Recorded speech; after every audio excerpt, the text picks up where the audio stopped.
Welcome to Speak Up. This week I'll be with Sophie, and she's going to tell us a bit about her story and her journey with mental health. So welcome, Sophie. Hi, thanks for having me. Thank you for coming.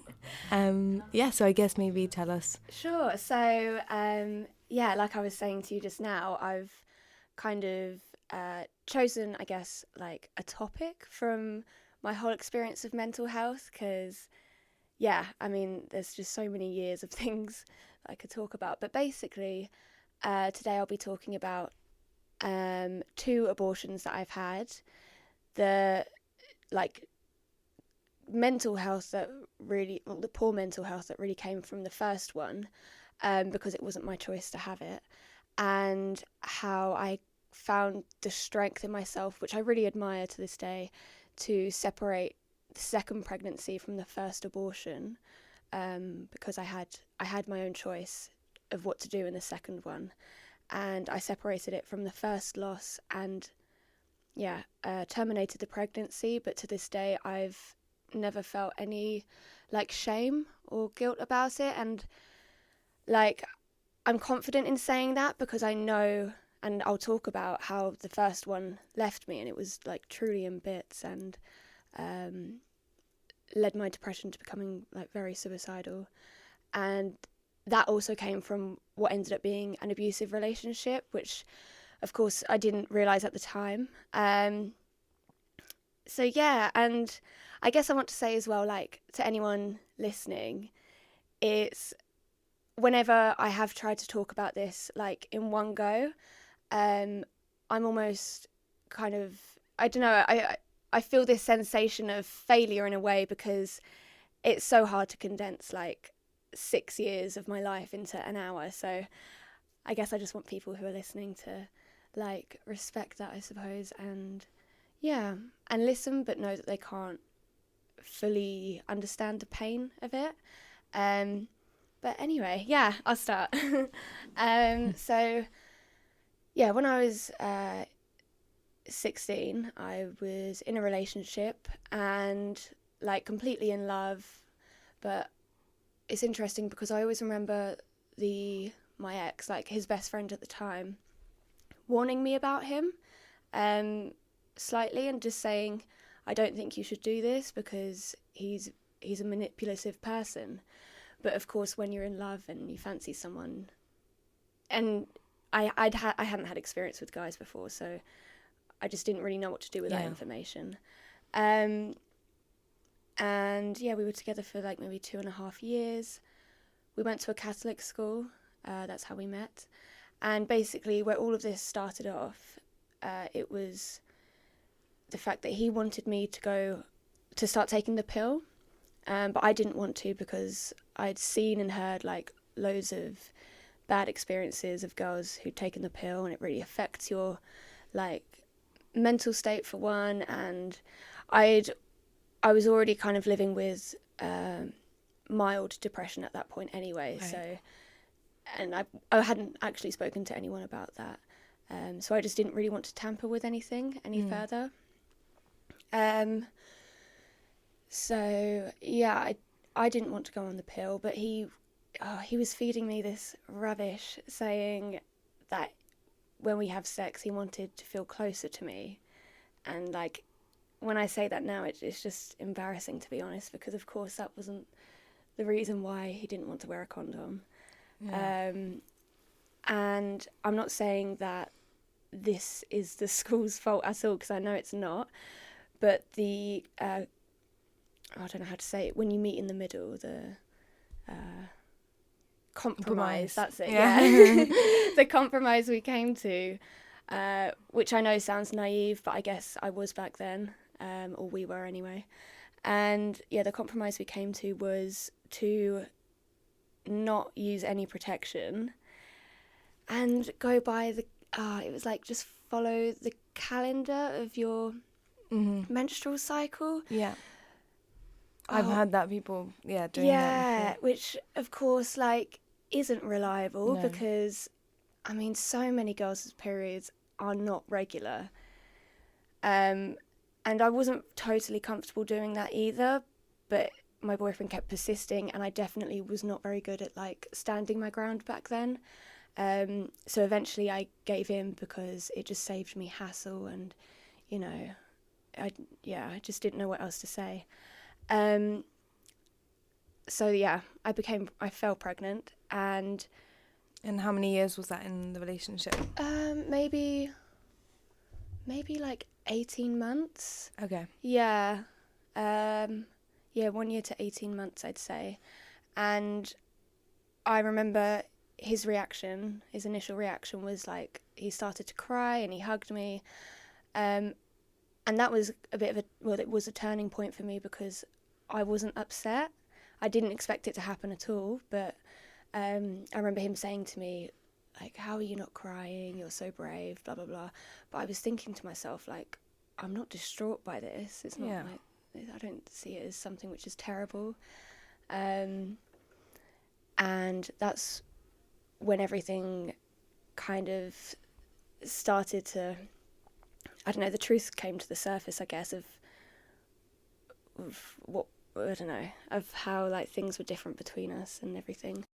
And with my friends at school, I was lucky enough to have best friends and like plenty of friends around me, but in one sense I definitely wasn't naive, because it wouldn't have been kept a secret. Like, there's always that thing of someone going to someone else and saying, oh, don't tell anyone, and it would have just carried on, and it would have been at the expense of my distress, if that makes sense. Yeah. So being in a Catholic school as well, I know for a fact that some of my friends at the time, they've since admitted that they used to think abortion was wrong. So, you know, I was taking that into account, and I was thinking, if I tell them, like realistically, how much support can they give me to go ahead with having this child? You know, it's the support of my family that I need. Yeah. But if I tell them and then I have an abortion, they are going to judge me. It's like, you can't help snap judgments sometimes, and it takes a long time to like maybe influence someone's view to become a bit more liberal. So I felt completely isolated, because my boyfriend was straight from the beginning saying, no, like, you're not keeping it. And word for word, he said to me, Sophie, you have to think about me, because this will ruin my life. Oh my God. I know. And I always remember that moment. I was in his room and I looked him in the eye, and I just, you know, I'm probably saying I thought this, I was thinking that, but it's mainly because I was too scared to say anything. But yeah, I mean, that from that moment onwards, I thought, I hate you. Yeah. I had pure hatred for him. He was saying, you know, I'm the one who I have to go to uni, like all of this. And I thought, this is such bollocks. Like, if we keep the baby, who's going to be the one looking after me? It's obviously going to be me. Yeah. But I mean, that's just a testament to how self-centered and like narcissistic he was. One day when I came to his house, I went into the kitchen and his mum said to me, you're having an abortion, aren't you? Do you want me to help you book it? No and way. I had no idea that he'd told his mum. Yeah. And I was extremely stressed at that, because not only did I have my own boyfriend, the only person who I emotionally trusted and loved at that moment, telling me, or not showing an interest in what I was thinking or feeling or what I was wanting, but then his mum also doing the exact same thing, and I felt completely cornered, and it was awful. It ended up being an abortion through total coercion and incarceration, really. I was at a total loss for how to deal with this situation. Even when I'd gone to my GP, and this was the family GP that I'd always gone to, his first reaction was, you know what to do, don't you?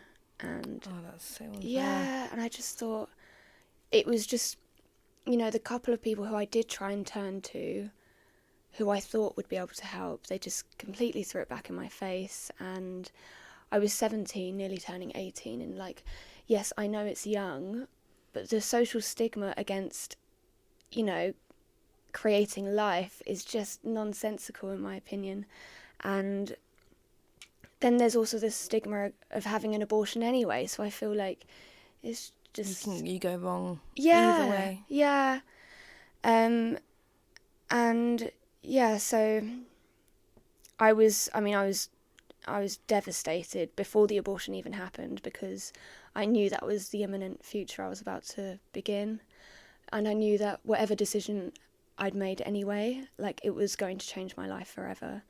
And I remember being in my room one day and, you know, kind of leaning against my chest of drawers and just thinking to this, like, I don't know, to this unborn child, like, I'm so sorry. And there were so many nights, like so many countless nights where I was screaming into my pillow and crying hysterically, because I didn't realise at the time, but I know now that I was grieving. Yeah. But that comes actually after the abortion happened, and a bit before. But anyway, when I went to the abortion clinic, I'd gone in by myself. No one else was there with me, and the nurses actually turned me away because they didn't think it was my choice to be there. And I started crying even more, and I was begging them to just please do it, because I couldn't face the thought of going back to my boyfriend and his mum and what they would say, and, you know, reliving again them showing absolute disregard and lack of care for, you know, what I'd like to do. It was entirely just, it was awful. It was just so traumatic. And I always remember that being on the 8th of February, which was a Friday. And so I went back in on the Monday, on the 11th, and I'd used that weekend to just calm myself and just get it over and done with, because I saw no other way out. And I remember I was very close to asking for a picture of the scan. Mm-hmm. And the only reason I didn't was because I knew that would cause suspicion from the nurses. Like, why would you want to keep a picture of the scan of a baby that you're about to abort? But I mean, that was, I guess that's a sign of, like, I don't know, a small sign of, again, I didn't want to let go of this, of this baby. And so after I came out of the clinic, I got a taxi home, and the side effects of the medication were like, they're quite like feverish side effects. I was like shivering, and I just said to my mum that, I had a fever and I needed to go to bed. I decided to keep the box of medication tablets, even after I'd taken them, because it was like my one lasting material and physical memory. And the weeks and months after that were just, years. Years. This was 6 years ago that it happened, and I was planning until the day I died to never tell anyone, because in my eyes, no one had been there for me. I'd been let down so silently, and it was like the only choice that I was allowed to have was whether I told someone or not. So I was going to keep that to myself, because I only trusted myself. I thought only I have full interest in what's beneficial for me, or like what matters to me. I mean, I couldn't leave the relationship either, because I'd become so dependent on him.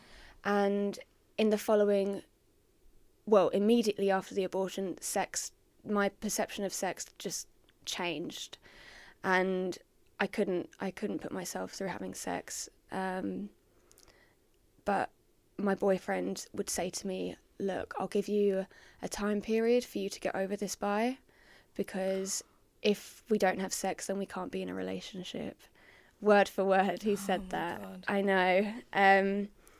And so again, that put me in such a difficult position because I was totally dependent on him. I only had him. It was a living hell.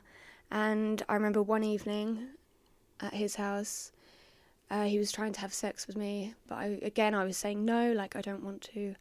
And he said, look, just be quiet and let me try and see if you like it.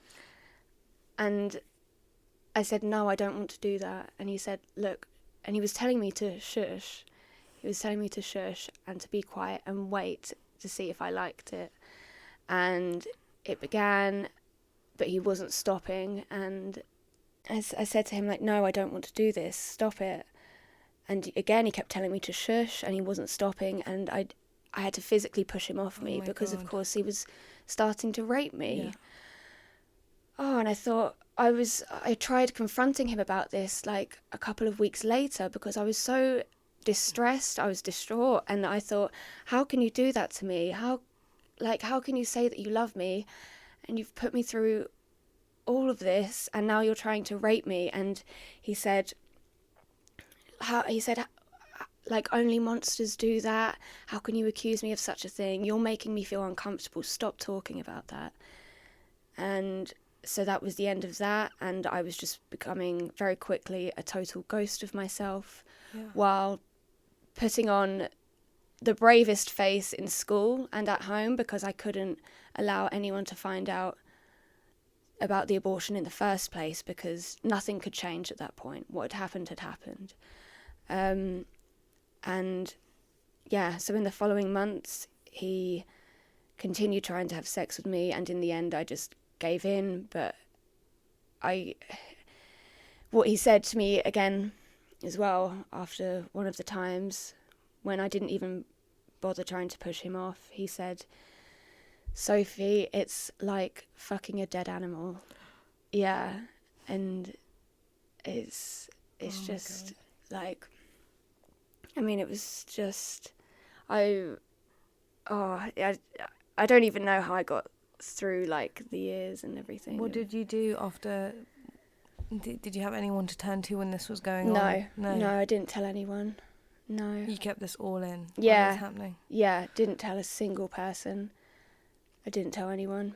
I wasn't close to my parents, and my relationship with my mum was really like problematic, and you know, we've actually, me and my mum have healed our relationship now, and it's still, you know, in the process of healing because she's since found out about all of this and she feels awful that she wasn't there for me. But again, I'll, you know, leave that for another time. And yeah, I guess just my depression had become, I guess, like how I'm probably sounding now. I think my voice goes slightly monotonous when I talk about this kind of stuff because it is really draining, and but I want to talk about it because it's so important, and I can't, you know, I think it's amazing that I'm actually here today openly talking about this. And yeah, I know that I'm ready to talk about it because I'm no longer subconsciously trying to protect my ex-boyfriend's feelings. And yeah, this is 6 years later, but I know some people go even longer, which I don't want it to happen naturally. So I guess that's another reason why I'm talking about this. But yeah, so he ended up breaking up with me when we were at uni. He'd gone to a different uni to me, and things had just started like deteriorating, and he wasn't really communicating with me, and I was really becoming quite hysterical at that because I had all this pent up resentment and hate towards him. And he will never know how I truly felt, even though he said that he did, which of course is just total rubbish because he got what he wanted. But simultaneously to this resentment and hate, he was the only person who knew everything that had happened. And he used to make promises to me like, you know, we'll live together one day, and when we're ready, we'll have like children then. And of course, I believed all this because I wanted to. Yeah. But after the end of that relationship, you know, sooner or later, I realised that it was for the best. And some years later, I think it was in 2015, my sister had a baby, and this was the first pregnancy I'd encountered within obviously emotionally very close proximity to me. And I remember when she told our family, I started crying instantly, but I masked it as being really happy for her. And part of me thinks that it was happiness for her, but also just an overwhelming sense of, oh my God, I don't know how these next 9 months or next however many years are going to go for me. I couldn't guess it. I just knew it wasn't going to be good. But still, I continued to really incredibly act like everything was totally okay. And that was entirely, again, out of fear of anyone finding out the truth. So when this baby was born, I felt very calm inside, but very entirely adamant that I couldn't see my sister or this or my niece. And although I felt calm, I knew it was extreme. It's not healthy. It's not safe to feel like that. And I just kept postponing it and saying to my family, oh, I've got work today, sorry. Trying to be very flippant with it. But, after a couple of weeks, my mum snapped and she kept me in the living room and wouldn't let me leave until I said what was going on. And I don't know, I've never been the type to argue back. So throughout all these years growing up in a family, if someone ever got angry at me, I wouldn't say anything back. I'd very much just be silent. So it was those two extremes of someone shouting and being angry, and then me not wanting to feed it because I just didn't want any arguments.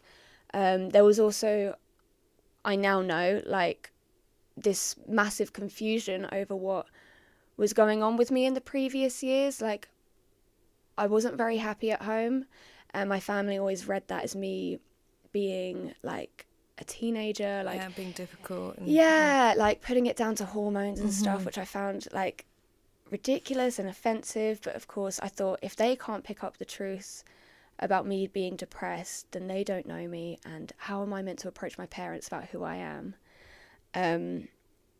So again, just loads of difficulties with growing up with something which no one knew about, although it was in everyday life. So yeah, my mum was shouting at me, and it was awful, and I wasn't allowed to leave, and I was never ever able to say to her that I had an abortion. I've never experienced that before, where I physically cannot get the words out, and that really clearly shows just how I can't even, it's so difficult to find the words to describe these things, and I've always struggled with that. But it was just impossible for me, and I was having a panic attack, and I was, with that hysterically crying, I couldn't breathe properly, I was scratching my face. It was that, to this day, that was the worst day of my life, and I knew that, because telling my mum and telling my family still wasn't my choice. She ended up guessing that I'd had the abortion, and from that point onwards, what had been a depression which I'd managed to manage myself ended up completely free-falling into clinically severe depression, and I was self-harming. It was a living hell, it really was. Ended up being so many screaming arguments with my family, and when my mum asked me multiple times, like, why didn't you talk to me? I would lose it. I would, again, like, these awful things, like just scratching my face until it bled, because that was the most, like, poisonous question I could have ever been asked, because it made it sound so simple. Like, if I could have spoken to you, I would have done. Yeah. Like, in a way, like, look at me, like, I don't know who I am anymore. But I was refusing to go and get professional help, because I thought, you've all helped cause this. This is up to you to now help me, like, deal with it. I'd felt let down by them for so many years, and I thought, this is what you've indirectly created, and it, like, you need to be the ones to put effort in now, because I can't, now that you've got this out of me, the truth of what happened. Yeah. Of course, I can't live in silence any longer. I can't, like, hide all of this from you. I was just totally exposed, and I felt like the plug had been completely pulled, and any soul that I had left in me was just gone.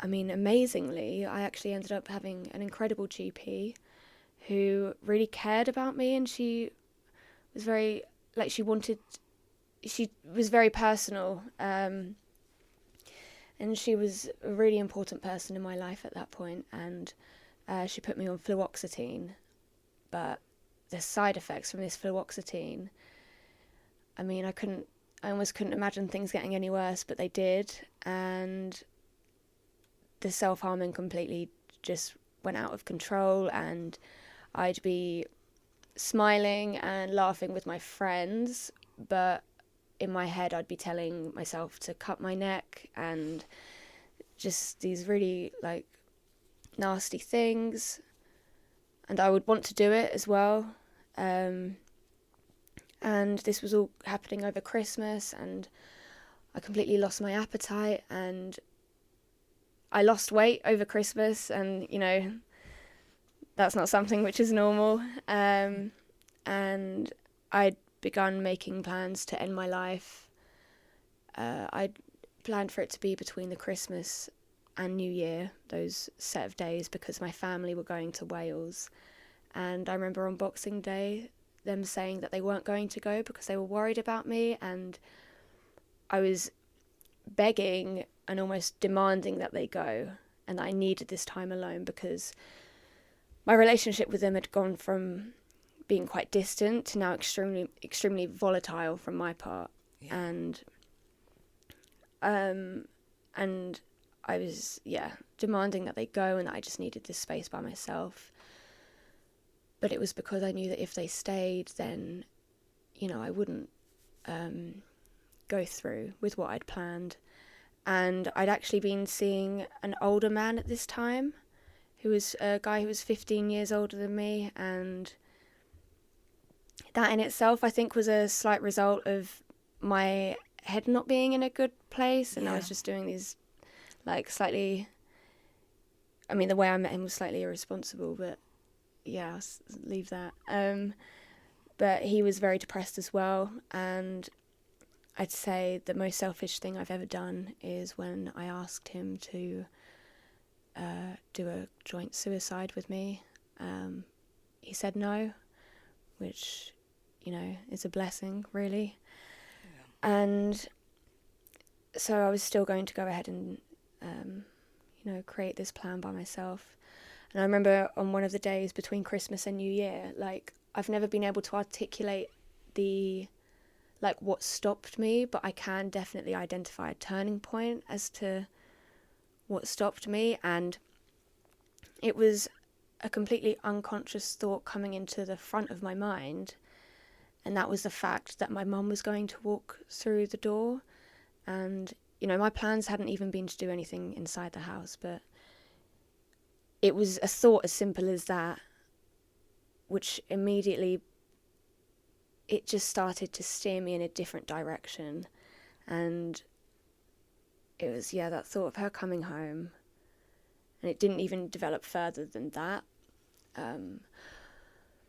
But I think it links to how both my mum, both her parents died by the time she was 19, and I think it must have been something to do with that, about, just more deaths in the family. But I was furious with myself that I'd thought this, that this thought had come to the front of my mind. It had completely jarred all of my plans, and I was livid with the fact that I couldn't even go through with this one thing. And of course that was the severe depression taking over my mind and beating myself up for something which, is, it's just all a bit crazy. And simultaneously to all of this, I'd been planning for it to be before the new year because I was terrified of entering 2016. Right. I was petrified of it. I was absolutely petrified of entering 2016, and I can't really explain that much because it was just like this overwhelming feeling. And I remember vividly thinking, or vividly welcoming death more than the new year. I thought death is so much more comforting. It felt as if I'd be hugging like a duvet. And going into 2016 would be the worst thing that could ever happen. It just seemed impossible. Like I couldn't accept it. Or imagine what 2016 would be like. And I guess that came from this ever free-falling decline in my mental health. But 2016 came around, and things were still extremely unstable for me, and I ended up going into hospital for my self-harming. And there were a couple of times when I was on the cusp of doing something, but it was having to think quickly, which I couldn't really do, which ended up stopping me. It's just all these very slight things. I was still seeing the older guy at the time, and I remember when we would have sex, I'd be insisting that he wear a condom because, of course, all this stuff that had happened to me, but I hadn't spoken to him about that. And I thought, I don't need to explain why I want you to wear a condom, Yeah, of course. But he didn't, and he would pull out, at the end. But the one time that he did use a condom was actually the last time we ever had sex, because I ended up, cutting things off with him. I was starting to realise that I don't know what's going on here between us. It's not actually very nice. Yeah. And the last time we ever had sex, believe it or not, the condoms broke. I went to get the morning after pill the morning after. That failed, and I couldn't believe it. I was pregnant again. I really felt like, what the fuck is going on? God. If there is a God, I don't know what the hell you're wanting me to do. And I was just broken. Yeah. I thought, if I'm going to have another abortion, it's going to be through my own suicide. And I think throughout me talking about all of this, I think it's so important for anyone who's listening to kind of respect the fact that I can't fully explain how all of this felt. Again, it was over such a long period of time, and it's really hard to find the words to match up with the actual experience of living through this. Yeah. But this time round, I did speak to my family about it. My mum especially, and all of them really, had been trying so hard since my niece had been born to really try and mend things with me and try and create a loving relationship, an openly loving relationship. Which I'm so grateful for. And so this time round, I did talk to them, because they said in the past, please just talk to us about anything from now on. So I did, and their reaction was brilliant. It was to just give myself the time I need to make my own decision, and that they will be here for me no matter what. And that was just like amazing. That was just the best thing that I could have heard from them, given everything else. So I think that having that ease in my mind helped keep me calm, and I did allow myself to think about it. And I do think I'm a very, like, I don't want to say rational, but I do think things through and take into account, like, lots of possibilities. And I went through waves of thinking, yeah, I'm going to keep the baby. Just checking the time. Went through waves of like, yeah, I'm going to keep the baby. I started looking up names and everything. But then I went through waves of thinking, no, like maybe I don't want to. Like, I'm enjoying I've started to enjoy life again. Yeah. And it was so difficult to allow myself to realise that if I did keep this pregnancy, it still wouldn't make up for the first loss. And that was the one that I wanted back. That was the one I'd always wanted to keep. And that was the one I still cried about and still cry about sometimes. And I knew that, that having this baby, it's a whole different life. And it was with a man who I didn't want to ever see again. It was really, it kind of excruciating, really. But I thought, no, I've got to listen to myself and, not go ahead with this. What made you go and seek? What was the moment in which you went to seek help? I think it was, it was at the end of 2015. Yeah.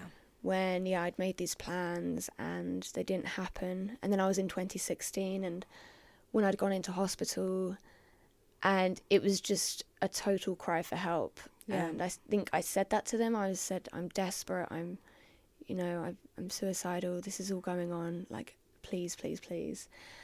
And this one lady popped up and said, I'd be willing to take you on.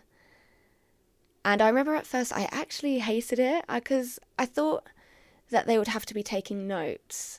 And there I was, like, for the first time, choosing to talk openly about things. That was so significant for me. But she was just sat there without a notepad. And I thought, how the hell are you going to remember anything I'm saying? And I left the session feeling furious. I was so livid. But I later spoke to my sister about it, and she said, the therapist wouldn't have said anything back to me because I do have to listen for the first few sessions, and I guess she never did need the notebook because she's never forgotten anything that I've said, which is actually... That's amazing. Really amazing. And I've been really fortunate to find someone straight from the beginning that has ended up, like, helping me so much. And despite going through such times of being adamant to leave, I've always, for one reason or another, just made myself continue.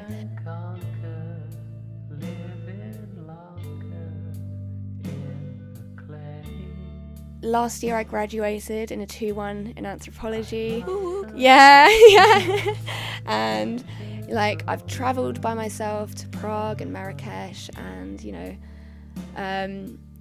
I've recently got a job at MAC Cosmetics, and there are so many things which I've now done since then.